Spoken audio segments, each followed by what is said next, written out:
សួស្តីអ្នកនរគ្នាខ្ញុំឆេស៊ីត្រឡប់មកវិញហើយមកបន្តសាច់រឿងយើងទៀតដែលតទៅពីមុនហ្នឹងគឺយើងដឹងហើយថាដូវ៉ាហ្នឹងដើរមកគឺស្អាយអាយដាក់ស៊ូអេយើងយកហ្មងស៊ូអេនេះឃើញហើយឡើងភ័យខ្លួនព្រោះមិញហ្នឹងដឹងនិយាយស្អីស្អីខ្លះទេហើយដូវ៉ាហ្នឹងចេះតែនៅសម្លឹងមុខអត់និយាយអីសោះហើយស៊ូអេយើងកាន់តែសម្លឹងកាន់តែភ័យអត់បានទូស្រីយើងក៏សួរទៅថាហេតុអីបានសម្លឹងមុខខ្ញុំអញ្ចឹង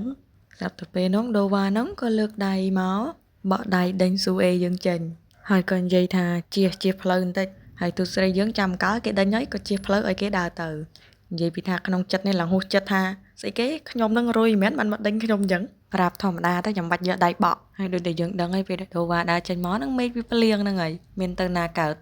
ដូវ៉ាហ្នឹងក៏ដកដង្ហើមធំហើយងាកទៅមើលស៊ូអេម្ដងទៀតហើយក៏ហៅទូស្រីយើងថាហេមិត្តភក្តិស៊ូអេលឺឲ្យស្អីគេមិត្តភក្តិមិនដឹងទៅមិត្តភក្តិជាមួយពីកាល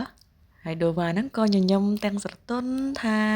មានឆាត់អត់មិត្តភក្តិស៊ូអេយើងឃើញដែរចាំងចង់បែកភ្នែកស៊ូអេឡើងកវីក្បាលអត់ចង់ជឿហ្មងថានឹងមិនមែនម្នាក់ដែលដេញគាត់ដូចរុយមិញហើយទូស្រីយើងគាត់ក៏ប្រាប់ត្រង់តែគាត់ថាអត់មានទេប៉ុន្តែក្នុងចិត្តវិញចង់តែនិយាយថាបើមានខ្ញុំឲ្យយើងតែខ្ញុំប្រើខ្លួនឯងហើយអាប៉ែដូវ៉ាតន់លឺថាអត់មានណាដូរទឹកមុខងាប់មកពេជ្រហ្នឹងហើយក៏ដើរចេញទៅបែបហើយមូម៉ៅថាហេតុអីបានសុកវាមកភ្លៀងអញ្ចឹងទូស្រីយើងឡើងខ្នាញ់ដូវ៉ាហ្មងថាដូចពាក្យចាមអារាមគេចឹងគេនិយាយអត់ខុសទេថាប៉ែហ្នឹងចរិតយ៉ាប់ហើយបើនៅសាលាវិញណាណាក៏ល្បីថាដូវ៉ាហ្នឹងគឺជាតួឯកប្រចាំសាលាហើយនិយាយទៅតារាល្បីប្រចាំវិទ្យាល័យយកហ្មងមិនថាល្បីតែក្នុងសាលាសូម្បីតែអ្នកក្រៅសាលាក៏គេល្បីគេស្គាល់ដែរនិយាយទៅដូវ៉ាហ្នឹងអត់ចាំបាច់ធ្វើអីច្រើនទេនៅតែស្ងៀមហ្នឹងក៏គេល្បីគេស្រឡាញ់គេស្គាល់ច្រើនឲ្យតែប្រធានបទលើកឡើងមកថាតាក់ទងទៅនឹងដូវ៉ាគឺម្នាក់ហ្នឹងមានអីនិយាយហ្មងមិនថាតែនៅក្នុងថ្នាក់រៀនទេបើសិនជាមានមិត្តភ័ក្តិណានិយាយគ្នាមាត់លឺហើយដូវ៉ាហ្នឹងកំពុងកេងអីហ្នឹងដឹងតែដូវ៉ាហ្នឹងថាឲ្យថាហែងហ្នឹងក៏មាត់លឺមែនអញដេកអត់កើតទេនិយាយតែមួយម៉ាត់ហ្នឹងគឺគ្រប់គ្នាហ្នឹងលេហ៊ានមាត់ហ្មងហើយបើស្រីវិញហេតុតែគេប្រុសស្អាតនិយាយទៅមើលទៅឃើញល្អគ្រប់សពថាដូវ៉ាហ្នឹងគឺជាមនុស្សស្មោះត្រង់ចូលចិត្តនិយាយអីត្រង់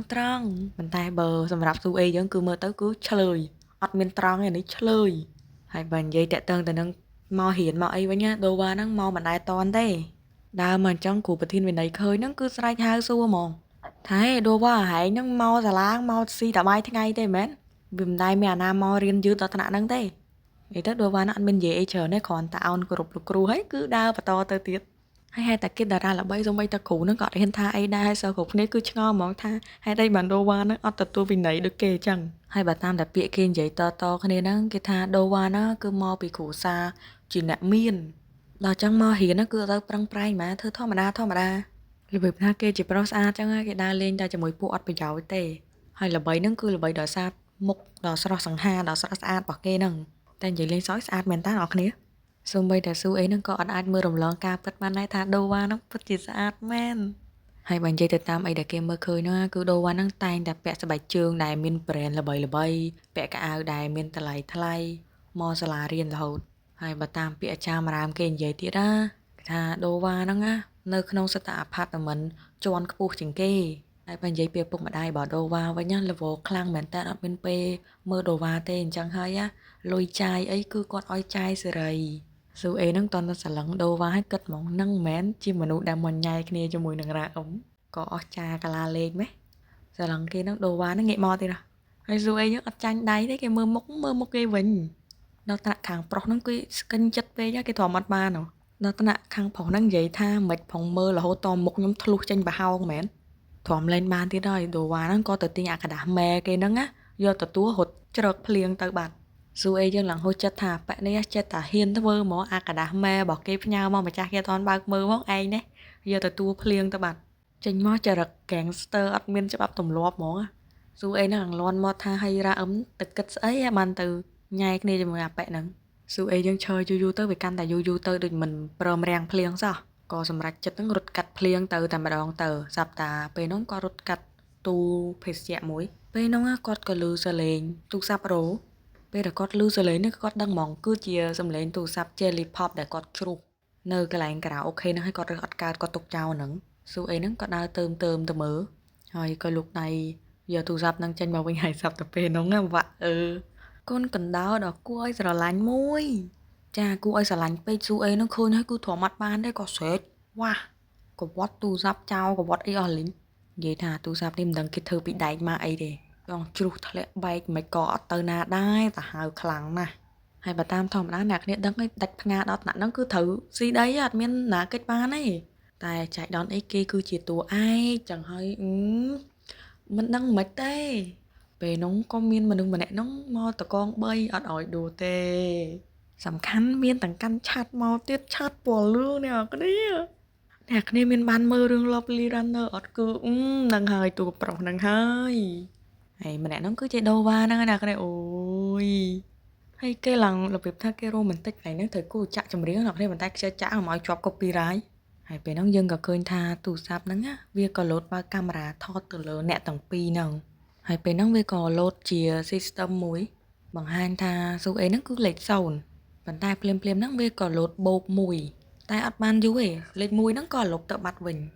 ខ្លាចទៅជាលេខ0ម្ដងទៀតទូរស័ព្ទហ្នឹងយើងកំតាន់បកស្រាយណាយើងទៅមើលថាហេតុអីបានជាសឹកហ្នឹងអូនយុកហ្នឹងមករត់តកងស៊ូអេចឹងរឿងហ្នឹងគឺវាអញ្ចេះ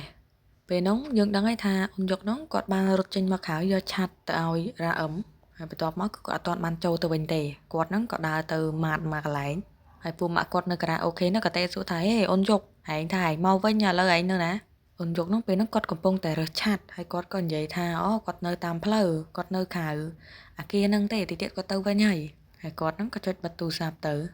ហើយពេលហ្នឹងរ៉ាអឹមហ្នឹងក៏បានឆាតមកអរគុណអូនយុកដែរដែលបានឲ្យខ្ចីឆាត់គាត់ហ្នឹងនឹងសងត្រឡប់ទៅវិញនៅថ្ងៃច័ន្ទអូនយុកបន្ទាប់ពីរើសឆាត់ហើយក៏ដើរទៅកន្លែងគិតលុយហើយពេលហ្នឹងគាត់ក៏កលេចទៅក្រៅ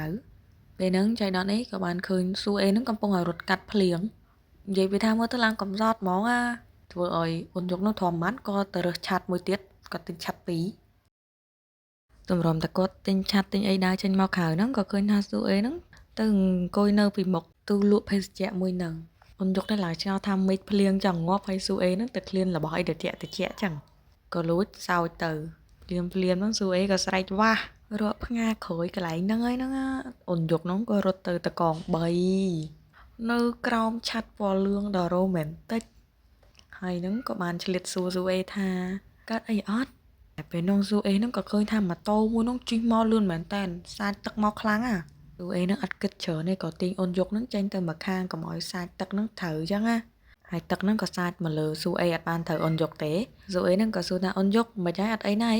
តែពេលងាកទៅស៊ូអេយងឡើងភ្ញាក់និយាយថាទាញគេកុំឲ្យសាច់ទឹកប៉ុន្តែទាញមកតែហឹងស៊ូអេហ្នឹងគឺអូនយុកហ្នឹងឌូអុកគូតសើមខ្លួនអស់លេងអូនយុកថាវ៉ាវពីរអ្នកហ្នឹងហួសចិត្តពេកក៏មើលមុខគ្នានៅកណ្ដាលភ្លៀងហ្នឹងហ្មងទៅមិនធ្វើអីទេស៊ូអេហ្នឹងក៏បំផុសកំណត់និយាយមកទៅក៏សួរអូនយុកថាចង់ទៅផ្ទះខ្ញុំសិនអត់ចាំខ្ញុំឲ្យកៅអៅអូនយុកឯងផ្លាស់នោះនៅកន្លែងនោះផ្ទះខ្ញុំមកតាមនៅស៊ូអេហ្នឹងចង្អុលប្រាប់ទិសដៅហ្នឹងហើយសម្រាប់សម្រួលមកគេក៏ព្រមទៅតាមទៅផ្ទះស៊ូអេសិនដូរកៅអៅហើយពេលដើរតាមផ្លូវស៊ូអេហ្នឹងក៏ឃើញថាទូរស័ព្ទមួយហ្នឹងវានៅនឹងឡើយទេស៊ូអេហ្នឹងក៏គិតក្នុងចិត្តថារើសមិនរើសឥឡូវតែចឡើងទៅស៊ូអេហ្នឹងក៏រើសទុកដាក់កតាបទៅចាំគិតទៀតតាមក្រោយ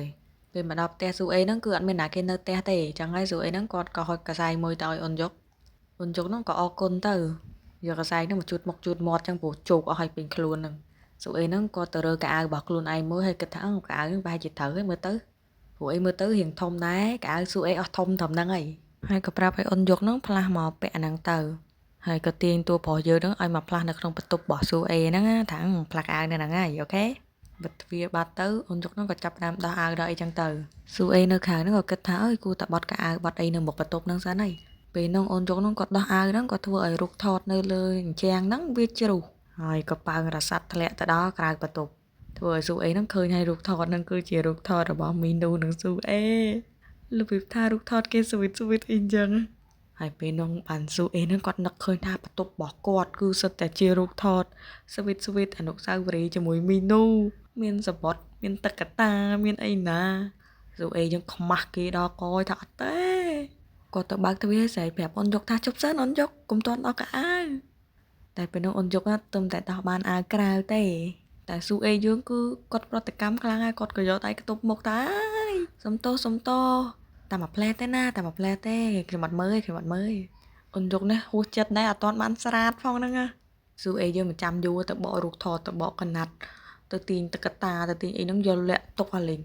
អូនយកនឹងឆ្ងល់ក៏សួរថាកំពុងធ្វើអីហ្នឹងសួរអេហ្នឹងក៏យករបស់ហ្នឹងលាក់នៅក្រោយខ្នងហើយក៏និយាយថាខ្ញុំបែកគ្នាមួយមីនូហើយនៅថ្ងៃហ្នឹងអញ្ចឹងហើយរបស់អស់ហ្នឹងបោះចោលកាន់តែលឿនកាន់តែល្អឥឡូវផ្លាស់កៅអៅទៅណាផ្លាស់ហើយចាំចេញមក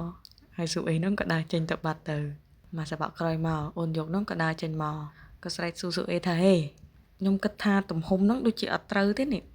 ពេលនងស៊ូអេឃើញហើយឡោងកាំងអាវគេអាវមនុស្សស្រីដល់ពេលពាក់ទៅលើមនុស្សប្រុសទៅវារឹបចេញរៀងចេញអីចឹងណាអូនយកនៅឡើងខ្មាស់ស៊ូអេនៅឃើញហើយគឺទប់សិនឲ្យអត់បានទេសោចសិនហើយស៊ូអេសោយហោះអូនយកនេះកាន់តែខ្មាស់ប្រាប់ថាហេកុំសោចតែអូនមិនណាធំបាននេះគេសោចសិនហើយអូនយកនោះធំលេងបានគាត់ក៏និយាយថាឥឡូវខ្ញុំនឹងទៅពាក់អាវខ្ញុំវិញហើយតែស៊ូអេហ្នឹងក៏ទៅទិញអាវថាជប់សិនចាំមួយផ្លែតចាំខ្ញុំនឹងទៅរកអាវប៉ារបស់ខ្ញុំឲ្យពាក់ហើយក៏ចូលទៅបន្ទប់មួយទៀតហ្នឹងទៅរកកៅអៅដែលត្រូវមកអូនយកហ្នឹងពេលហ្នឹងអូនយកហ្នឹងក៏ឃើញរូបថតរៀបការរបស់ប៉ាម៉ាក់ស៊ូអេហើយក៏ឃើញរូបថតគ្រួសារជុំគ្នាមានទាំងស៊ូអេមានទាំងរ៉ាអឹមអីនៅក្នុងហ្នឹងដែរ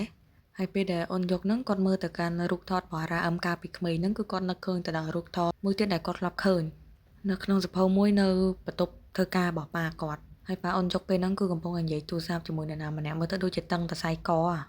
ពេលហ្នឹងយើងអត់ដឹងទេថាមានរឿងអីតន្តែអូនយកហ្នឹងគាត់ស្រឡឹងទៅមើលរូបរបស់រ៉ាអឹមហ្នឹងស្របពេលជាមួយគ្នាហ្នឹងស៊ូអេហ្នឹងក៏ដើរចេញមកពីបន្ទប់ហ្នឹងមានអាវមួយអាវផ្កាស្អីនេះស៊ូអេហ្នឹងក៏គិតថាអាវនេះដូចឆើតឆាយពេកហីពេលហ្នឹងអូនយកគាត់ឃើញអាវហ្នឹងគាត់របៀបថាគាត់ហួសចិត្តពេកដល់ថ្នាក់បាត់ក្របភ្នែកស៊ូអេអត់មានពាក្យនិយាយមានតែពាក្យថាសុំទោស